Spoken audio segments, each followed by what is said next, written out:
She doesn't want like lovey-dovey rose petals like gently laying you down onto the pillow like, oh, can I touch you here? No.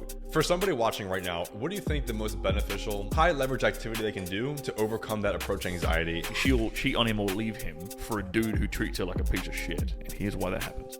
Welcome back, everybody. Today, I got Sterling Cooper. How are we doing, man? I'm good, Frank. I'm good. For anybody that doesn't know you, why don't you do a quick intro, let them know who you are and what you're doing currently. Right. I guess the quickest way to describe me is I'm a sex coach. I'm a retired porn star. I like to use the phrase retired and repenting. I used to be a porn star. I also used to be a high-class male companion. So I was in the adult industry for a while, and I've transferred that sort of skill set of performing under pressure, shall we say, to helping the average guy be a better lover and, perform consistently. Okay, so you were once in the industry for how many years?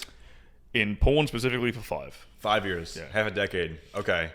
Yeah. Before I jump into any questions, I couldn't help but ask then. I know you've worked many jobs, right? Yes. So out of all the jobs that you've worked then, what do you think has been the one that has taught you the most about female nature?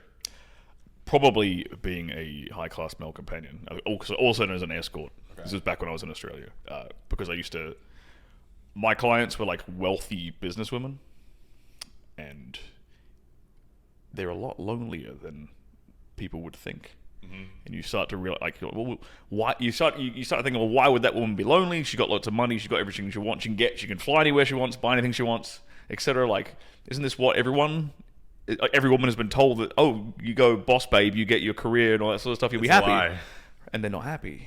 And it's like, I wonder why that is. It's because they can't find a man who makes them feel loved.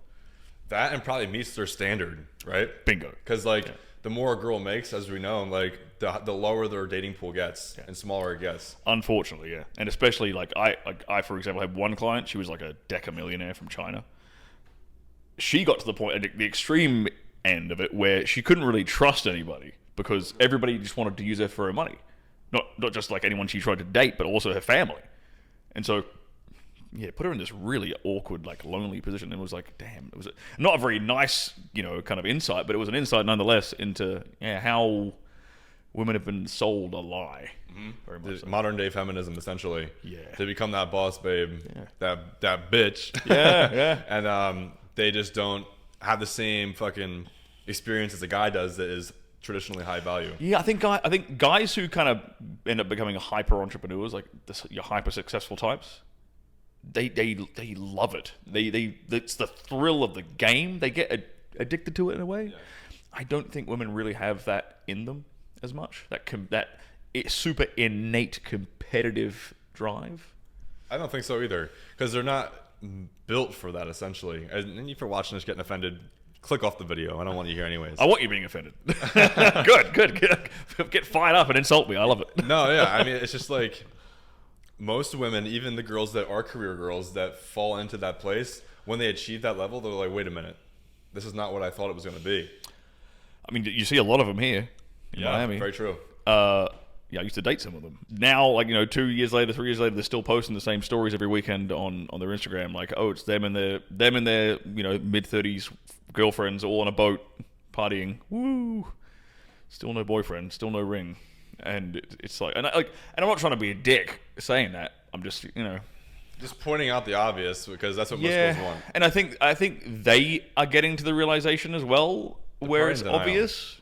Yeah, it's like there's only so long that a woman can like lead that lifestyle of the boss bitch lifestyle and not see that they were sold a lie. I think. Yeah, I think a lot of them cope with it. Completely cope. Yeah, they're just like, they will double down on it because that's how far they've gotten doing the same thing, and then they don't want to admit that they're wrong. I completely agree. Yeah, the doubling down is intense, especially in a place like Miami. Yeah.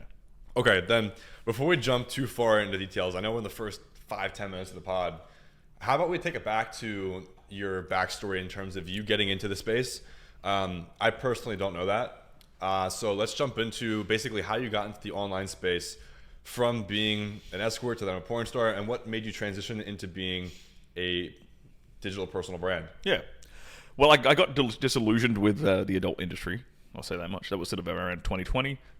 A lot of things kind of serendipitously happened. COVID happened. the industry shut down for a while.